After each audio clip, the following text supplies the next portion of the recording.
The sound of a siren in the distance cut through the quiet of early morning Savannah. Claire Bennett stood motionless in the doorway of her tiny kitchen, still in her bathrobe, staring at the envelope lying on the counter. The toast in her hand had gone cold.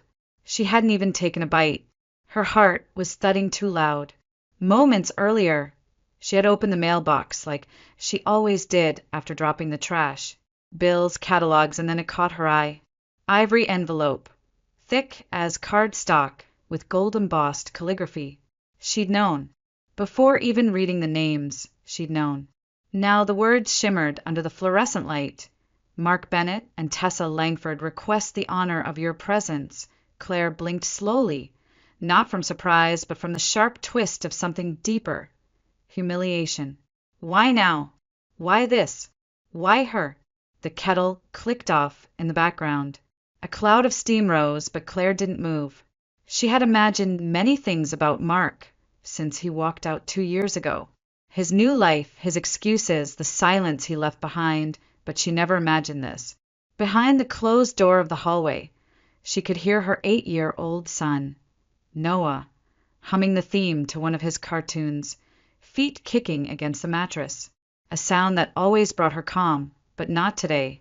"Noah, time to get up," Claire called out, trying to keep her voice from shaking. "It's already 7:30. You'll be late." "5 more minutes," he groaned.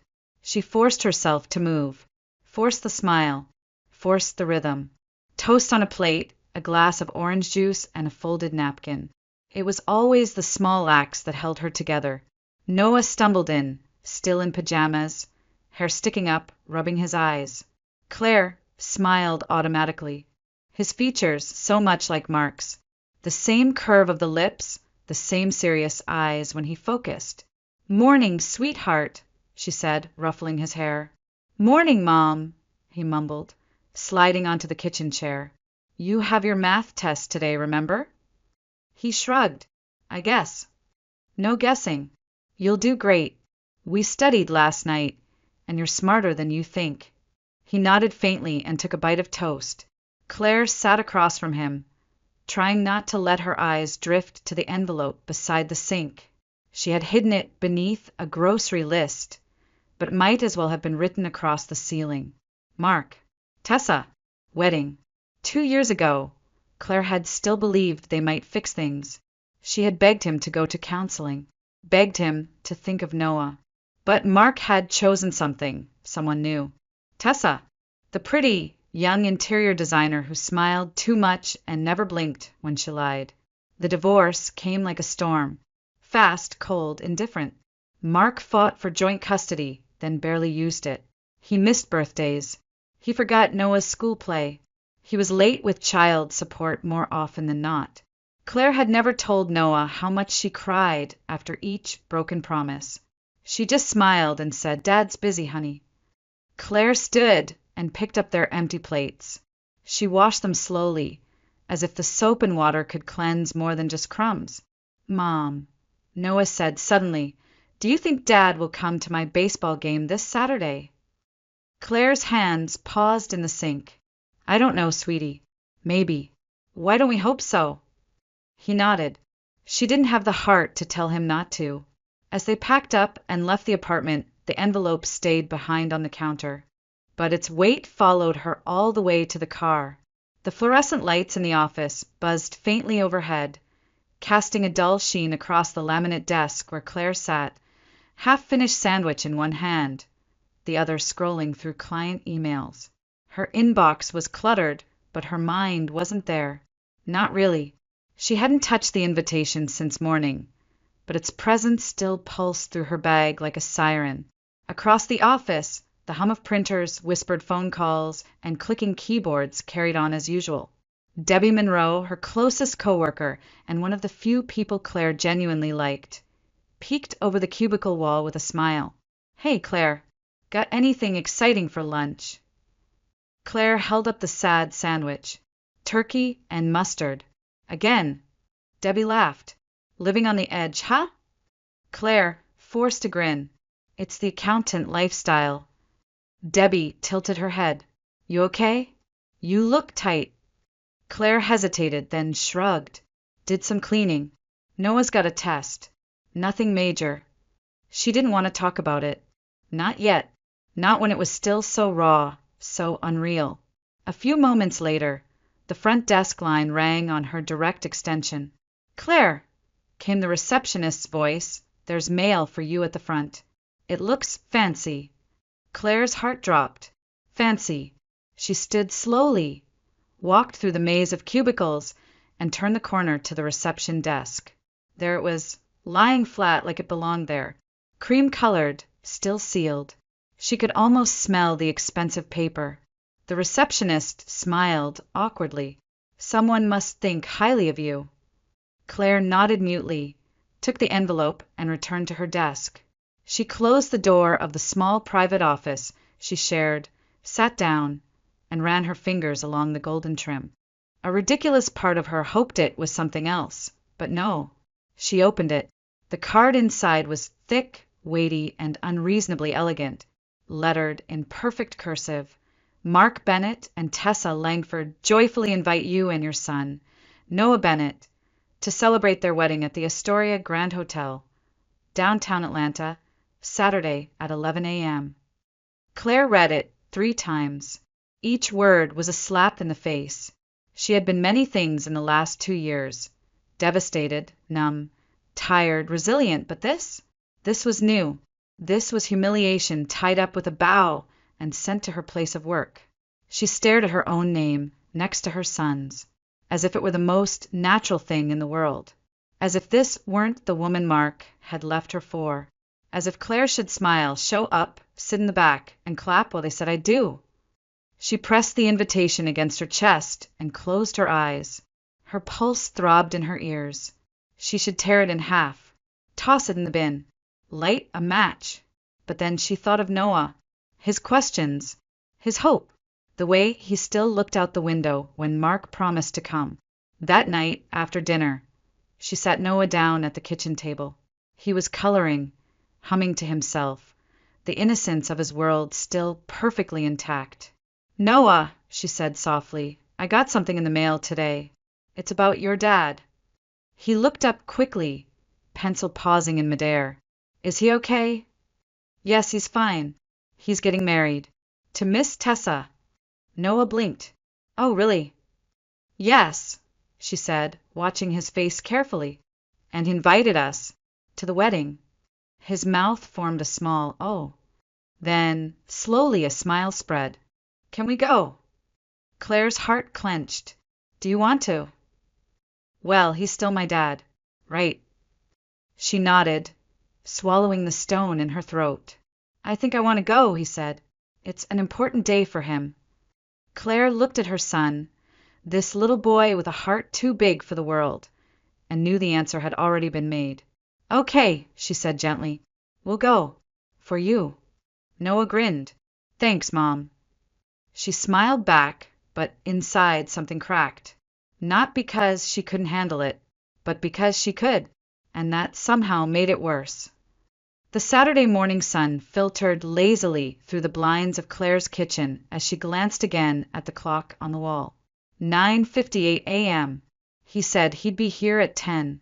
Claire poured another cup of coffee, not because she wanted it, but because it gave her hand something to do. Mark hadn't shown up for his visitation days in months. Not since the court had stopped sending reminders. She didn't expect much from him anymore. And yet today she was nervous. Noah was already dressed, pacing around the living room with his little backpack, filled with snacks, his tablet, and the baseball glove Mark bought him on a rare whim last year. His face was lit up in a way Claire hadn't seen in a long time. Then, outside, the low purr of a car engine. A sleek black Audi pulled up to the curb. Claire stiffened. "Noah," she called softly, "he's here." Noah bolted to the window, grinning. "That's Dad's new car. Look at it." "I see it, sweetheart." Mark didn't get out. He just leaned across the passenger seat and pushed the door open. Claire walked Noah down the steps. Mark barely looked at her, his sunglasses covering his eyes, his hand casually drumming the wheel. "Hi, Dad." Noah beamed as he climbed in. Hey, buddy, Mark replied. We've got a fun day ahead. Claire leaned down and kissed Noah's cheek. Be good, okay? I will. She stepped back and the car pulled away. No goodbye for Mark. Just the fading sound of tires on asphalt. Claire stood there long after the car disappeared, and something inside her whispered that this wasn't going to be a simple weekend visit. Mark's new house was in North Buckhead, one of Atlanta's wealthiest suburbs, just far enough from Savannah to feel like another planet. Noah gawked as they pulled into the driveway.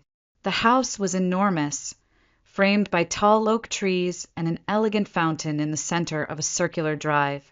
Floor-to-ceiling windows glinted in the sun. Whoa, he whispered. This is where you live now. Mark grinned. Pretty sweet, huh? Tessa designed everything herself. Inside, it looked like a showroom.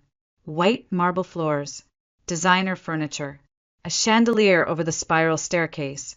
It smelled like lavender and leather and money. But nowhere was there a sign that a child had ever stepped foot in the house.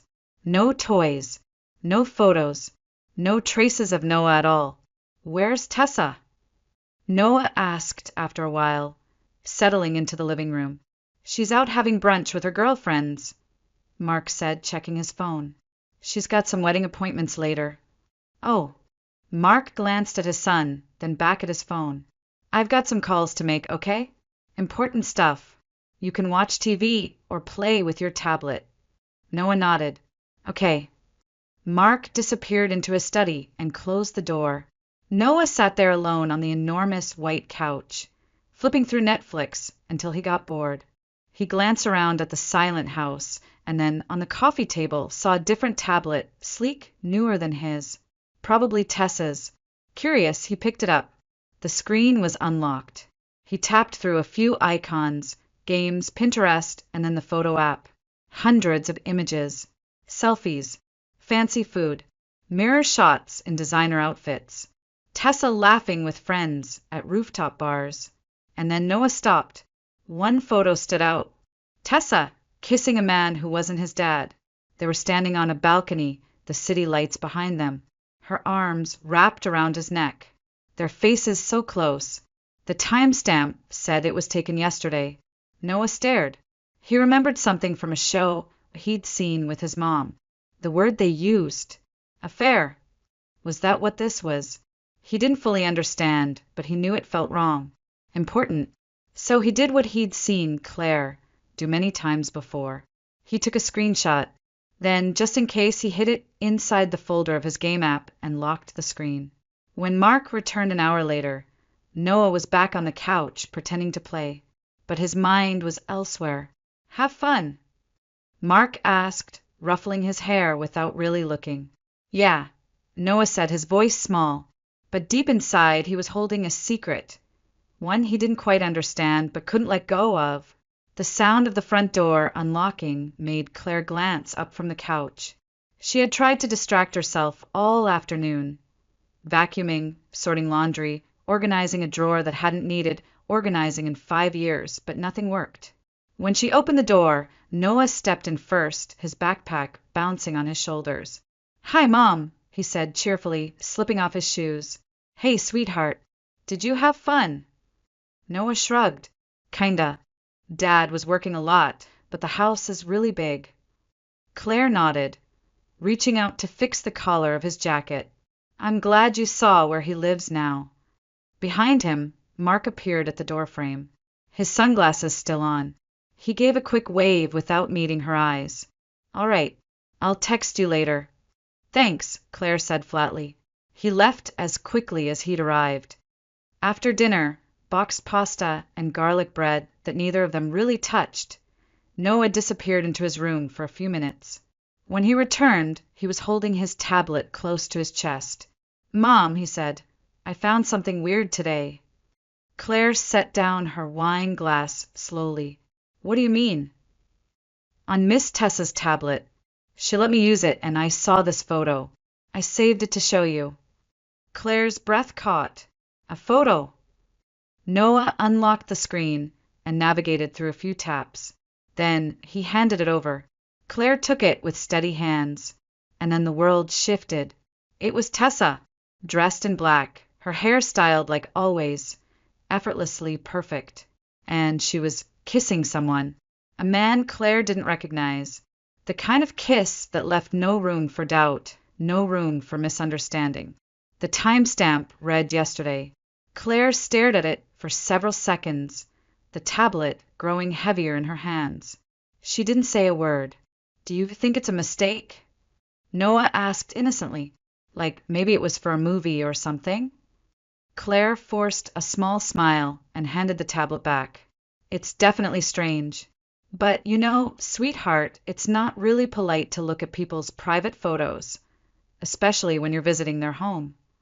Noah's shoulders drooped. I didn't mean to. I just got curious. I know. You didn't do anything wrong, Claire said gently. It's bedtime, okay? Go brush your teeth. He nodded, quietly padding off to the bathroom. When he was gone, Claire exhaled for the first time in what felt like hours. She stared at the wall. The image burned behind her eyelids. Tessa, the woman who had smiled her way into Claire's life like a polished storm. The woman who had taken everything. Her husband, her security, her family. Now she was doing the same thing to Mark. Claire should have felt something. Triumph, vindication, revenge. But what she felt instead was stillness. She poured herself another glass of wine and sat on the edge of the couch, legs crossed at the ankle. She didn't cry. She didn't rage. She just sat and thought. Mark had chosen Tessa over his family. He had burned their marriage down with no apology, no remorse.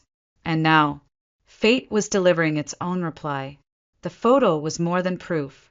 It was prophecy. A mirror held up to Mark's choices. A warning shot wrapped in pixels. But should she act on it?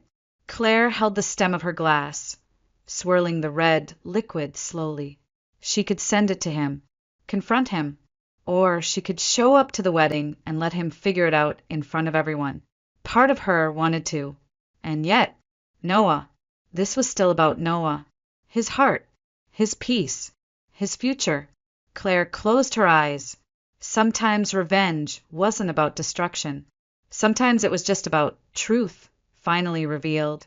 The morning of the wedding arrived, wrapped in a strange silence. Claire stood in front of the mirror, adjusting the thin, silver chain around her neck. Her cyan blue dress draped softly over her frame. Simple, elegant, the kind of dress that said, I'm not here to compete. I'm here because I said I would. In the living room, Noah spun slowly in his new navy blue suit, checking his reflection in the window. Do I look like a best man? He asked with a grin. Claire smiled faintly. You look even better. He reached into his small backpack and pulled out a velvet jewelry box, an old one Claire recognized from the back of her dresser, now tied with a gold ribbon. What's that? She asked. A surprise, Noah said, hugging it close. It's a present for Dad, but I'm not telling you what it is. You'll see when he opens it. Claire's smile didn't reach her eyes. She wanted to ask him, Are you sure? Do you understand what you're carrying? But she didn't. Instead, she nodded. All right, let's get going. The lobby of the Astoria Grand buzzed with noise, perfume, and quiet judgment. Claire stepped into the sea of expensive gowns, polished shoes, and champagne flutes held with effortless grace. The whispers started almost immediately. Is that her? The ex-wife. She came? How awkward! Claire heard it all. Every syllable. But she didn't flinch. She walked with her back straight, holding Noah's hand, her heels clicking against the marble like punctuation marks. One foot after another, steady. The ceremony hall was a cathedral of wealth. Crystal chandeliers, gold trim, white roses blooming from every surface. At the front, an arch of hydrangeas and orchids framed the aisle like a coronation path. An usher escorted them to a table at the far back. Guess where they'll be list, Claire whispered under her breath. Noah bounced in his seat. Mom, look, that's Aunt Tessa. Claire looked. Tessa emerged from a side room in a cloud of chiffon and diamonds. Her dress clung perfectly, her hair an elegant updo, her every move choreographed like a bridal ad. She looked radiant, untouchable, but Claire saw the cracks, the stiffness in her smile, the way her eyes flicked toward the crowd, not out of joy, but calculation. And somewhere inside that crowd stood Mark, tall and polished in his tuxedo, shaking hands, accepting congratulations as if this were his coronation. Claire felt no heat, no bitterness, just stillness. The ceremony began. Claire barely heard the vows, the clinking of crystal, the words eternity and soulmate blurred together. Noah leaned toward her and whispered, "Dad looks cool, huh?" She looked at her son and nodded. "He does." Then came the reception. Long tables, champagne, speeches.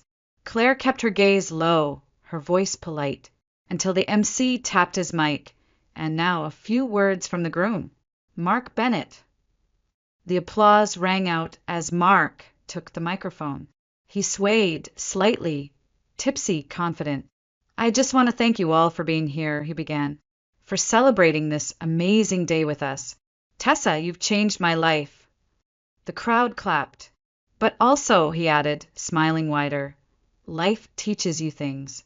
Sometimes you have to go through a mistake to find the right path." Claire's fingers curled under the tablecloth. Mark scanned the crowd slowly. "I thought I knew what love was once. I didn't, but now I do." The guests murmured, some laughing politely, others glancing at Claire. She didn't move, but Noah stood up. Claire caught it too late. He walked up to the front, small steps across a room of silence. Mark looked startled. "Noah? What is it, buddy?" Noah held out the velvet box. "I have a gift for you, Dad. A special one." Claire rose slowly from her chair, and the room held its breath. Noah stood under the spotlight of the grand chandelier, holding the velvet box with both hands like it was sacred. His small voice echoed across the hall. "It's a present," he said, "for your wedding." Mark smiled awkwardly and took the box, chuckling nervously. "Thanks, champ." The crowd clapped, some indulgently, others politely uncomfortable. Claire felt a cold tightness spread from her throat to her spine. Mark untied the ribbon, lifted the lid, and the clapping stopped. Completely. Mark's fingers froze midair. He reached in slowly, pulled out the single photo inside and stared. It took only a second, but the color drained from his face like wine spilled across white linen. The image was unmistakable. Tessa, in a black silk dress, arms wrapped around a man who wasn't him, lips pressed to his like a promise, and the timestamp, clear and damning, just one day before. Claire didn't breathe. Mark's lips moved, but no sound came.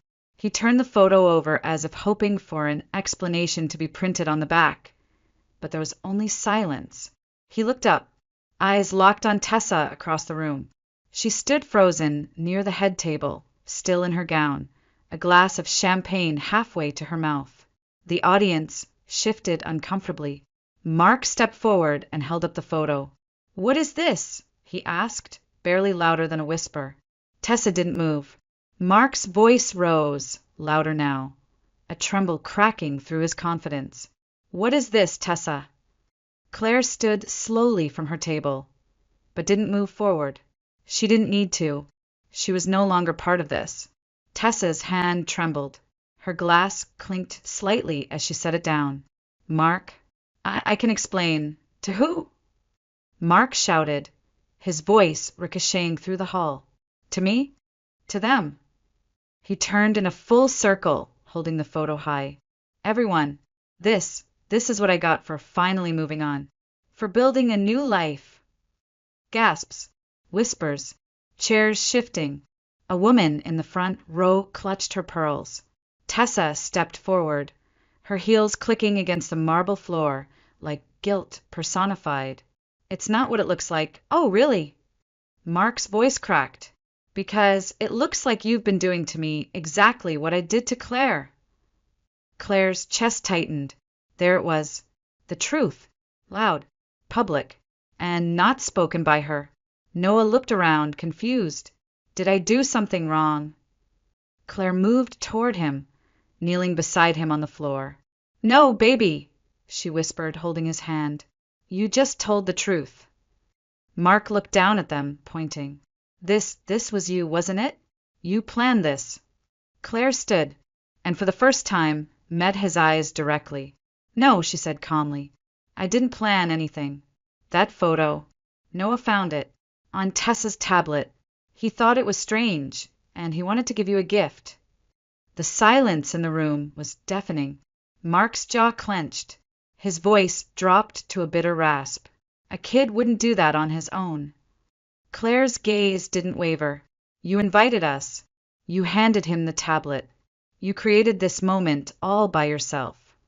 One of Tessa's cousins stood and grabbed her purse. Another followed. Then a third. The room cracked. Guests began murmuring, some rising from their chairs, others watching like they couldn't look away from a train crash in slow motion. Mark turned to Tessa, still holding the photo like evidence in a trial. Who is he? How long? Tessa's mouth opened, closed, opened again, but nothing came out. Claire took Noah's hand. Come on, sweetheart. Wait, Mark said, moving after them, almost stumbling. Claire, please! She turned briefly, not out of pity. Just clarity. This was never about me, she said. You tried to humiliate us. Instead, the truth humiliated you. She didn't say another word. Didn't need to. She walked Noah down the aisle of white rose petals, past the whispers, past the frozen bride, past the man who once left her for something shinier, only to be shattered by the very light he chased. And when the doors closed behind them, Claire exhaled slowly, not in victory, in freedom. The apartment was quiet, too quiet. Noah had fallen asleep almost as soon as they returned, his little body curled up under the covers, arms wrapped around his stuffed bear. Claire had tucked him in gently, brushed the hair from his forehead, and kissed him once, soft, long, the way only mothers do when they're grateful something ended without breaking their child. Now, hours later, she sat alone in the living room, a half-full glass of wine in one hand, the dim light of the floor lamp casting long shadows across the floor. She didn't know what she expected to feel. Not victory, not regret, just breath. She stared out the window. The city hummed faintly in the distance, muffled by old glass and thick curtains. In that moment, Claire felt suspended between two versions of herself, the woman who had begged Mark not to leave, and the one who had walked out of that wedding hall without ever raising her voice. The wine tasted metallic now. She swirled it once, set it down, and then her phone lit up. Mark. She stared at the name, letting it ring once, twice, 3 times. Then she picked up. Claire, came his voice, rough, uncertain, maybe drunk. She didn't answer. He exhaled. I had to say something. She waited. You were right, he said finally. It wasn't Noah's fault. I know that. He didn't mean to, and I didn't mean for any of this to happen. Claire leaned back on the couch, the phone pressed against her cheek like a fading ember. I didn't know about that photo until today, she said quietly. I didn't even see it until he showed it to me. Mark sighed. God, I should have known. Tessa, I had no idea. None. Claire closed her eyes. I guess it hurts when you think you've started over clean, and then it turns out the dirt just changed shape. There was silence, longer than she expected. Finally, he said, I ruined it. The wedding. Everything. She picked up her wine again. That's not my concern anymore, Mark. I know. But still, I keep thinking, if you knew about the photo, why didn't you just tell me? Call me before the wedding. Save me the embarrassment. Claire blinked. Her voice stayed even. You didn't think about saving me from embarrassment when you brought your girlfriend into our life, into Noah's life, and called us mistakes in front of 200 people. Silence. More silence. She could hear him breathing. Shaky. Hollow. You're right, he whispered. I feel like everything's unraveling. Claire looked at the ceiling for a long moment. You know what the worst part is, Mark? I don't feel anything about that anymore. Not anger. Not pity. Just distance. Like I watched it happen from a window I shut a long time ago. He didn't reply, and that was okay. She'd said what needed saying. Good night, Mark, she said softly. Take care of yourself. She ended the call before he could speak again. The next morning, the world went on. Claire brewed her coffee, packed Noah's lunch, and folded laundry. Normal things. Beautiful, small, normal things. The weight she had carried for so long, the heaviness in her chest, in her stomach, behind her eyes, it was still there, but it no longer owned her. It had become part of the background noise. Not a scream, just a hum. And somewhere inside, something had settled. Not satisfaction, not revenge, just peace. Sunlight streamed through the tall windows of Claire's new apartment, spilling across the hardwood floors like a promise. The space was bigger now, brighter. 2 bedrooms instead of 1. A small office nook tucked beside the balcony. And best of all, just 5 minutes from Noah's school. Claire stood barefoot in the kitchen, sipping coffee from her favorite chipped mug. The moving boxes were mostly unpacked, books lined neatly on the shelves. A framed photo of her and Noah on their weekend hike now sat proudly on the counter. Mom, where should I put this? Noah called from the living room, holding a stack of board games. Next to the bookshelf, sweetheart, she answered, turning off the kettle. He nodded and went about organizing them carefully, humming to himself. Claire smiled, not the kind of smile people give to hide pain. The real kind, quiet, earned. 6 months had passed since the wedding, and everything had changed. It hadn't been dramatic. No grand moment. Just small shifts, like pieces of her life clicking back into place. She had received her promotion at Lakeside Financial in early spring, senior tax analyst. The title meant more work, yes, but it also meant recognition, stability, respect. And with it came the confidence to finally do something she'd been dreaming of for years, opening her own small tax consulting firm. It was modest, still part-time, but already picking up clients. Mostly single mothers, small business owners, retirees confused about paperwork, people like her. People who just needed someone to help them breathe. Claire had become that person. Mark hadn't tried to call again. Not once. He paid child support on time now, picked Noah up for his visits, attended his baseball games, sometimes cheered too loudly from the bleachers. But that was it. No more late-night apologies. No more asking to talk. No more pretending they could rewind the clock. And Claire had no desire to respond anyway. She had stopped waiting for closure the day she realized she didn't need it. Because closure wasn't about a door slamming shut. It was about walking away and not needing to look back. That afternoon, as she was arranging files for a new client, the intercom buzzed. Noah peeked around the corner, eyes wide. Mom, Dad's here to pick me up. Claire set down the folder and walked to the door. Mark stood in the hallway, dressed casually, holding a baseball glove in one hand and a Gatorade in the other. Hey, he said, awkward. Ready for the big game? Noah rushed past, grabbing his cap from the coat hook. Let's go. Mark gave a small nod to Claire. Everything going okay? She smiled politely. Everything's great. Good. That's good. And just like that, they were gone. No drama. No ghosts. Just a man doing the bare minimum, and a woman who no longer needed anything from him. Claire closed the door and returned to her desk. Outside, the sky had turned soft with clouds. The breeze slipped in through the balcony screen, carrying the scent of something blooming. She picked up her coffee and leaned against the doorframe, looking out over the neighborhood.